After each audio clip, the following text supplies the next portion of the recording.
పద్మావతి ఆడికిపోయినది. ఇంత సమయమైనా ఇంకా ఇంటికి చేరుకోలేదు. చీకటి కూడా పడినది. ఇంతసేపు రాకపోడింది.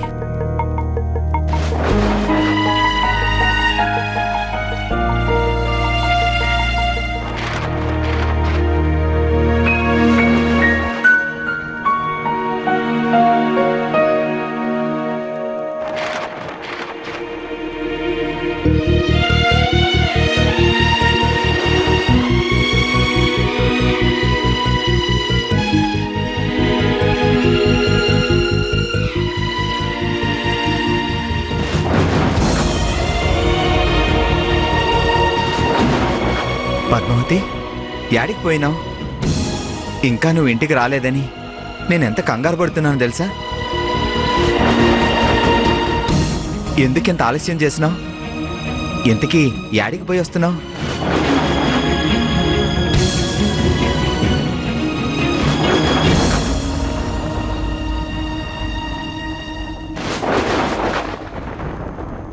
చేతిలో గిదేంది? గది తీసుకొని ఆడికి పోయినావు? అత్తమ్మకు భోజనం పట్టుకెళ్ళాను.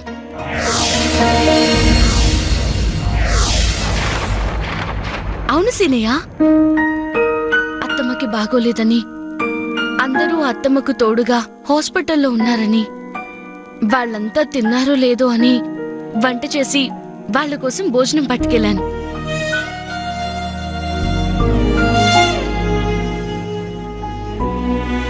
నిజంగా నువ్వు పిచ్చిదానివి పద్మావతి. అదేంటి అంత మాట అన్నావు? లేకపోతే ఏంది? దవాఖానాలో నిన్ను నన్ను అన్ని మాటలని ఆడ నుంచి గెంటేసినోళ్ళు నువ్వు చేసి తీసుకెళ్ళిన అన్నం తింటారా ఏంది? తినరు సరికదా? ఏ మొహం పెట్టుకొని మాకు అన్నం తెచ్చినావని తిట్టి పంపించుంటారు. వెళ్ళుడెందుకు, అనిపించుకోవడం ఎందుకు? సరే, అక్కడ వాళ్ళు నిన్నేమైనా తిట్టుంటే పట్టించుకోమాక.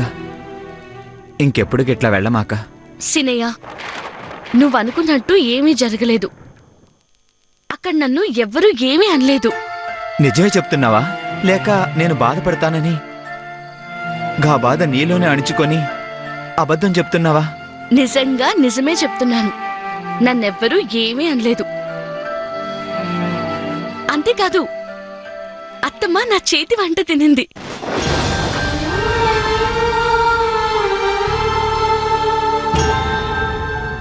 అవునా? అమ్మ మన ఇంటి భోజనం తిందా?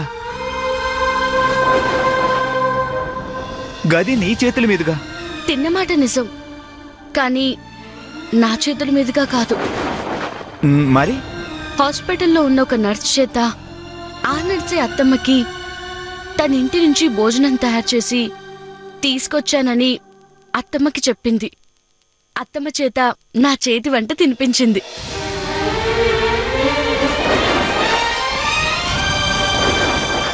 కొడుకుగా నేను చేయలేని పని కోడలిగా నువ్వు చేసినావు. నిజంగా నువ్వు అదృష్టవంతురాలివి పద్మావతి. తప్పు.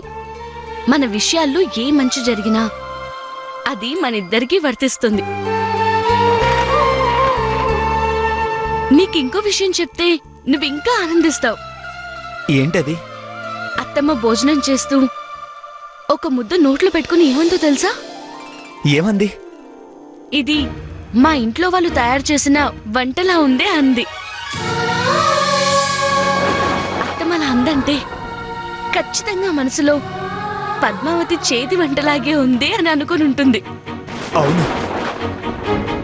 నా చేతి వంటని గ్రహించిన అత్తమ్మ, ఈ వంటలు నువ్వే చేసావా అని నర్సుని గుచ్చుగుచ్చు అడిగింది. ఆ నర్సు అత్తమ్మకు ఎక్కడ నిజం చెప్పేస్తుందో అని చాలా భయపడ్డాను. కానీ ఆ నర్సు అత్తమ్మకి తెలివిగా సర్ది చెప్పి తినిపించింది. అత్తమ్మలా తింటుంటే నాకు చాలా సంతోషం కలిగింది. వింటున్న నాకే చాలా ఆనందంగా ఉంది. తింటున్న అమ్మని చూస్తూ నువ్వెంత ఆనందం పొంది ఉంటావో నేను ఊహించగలను.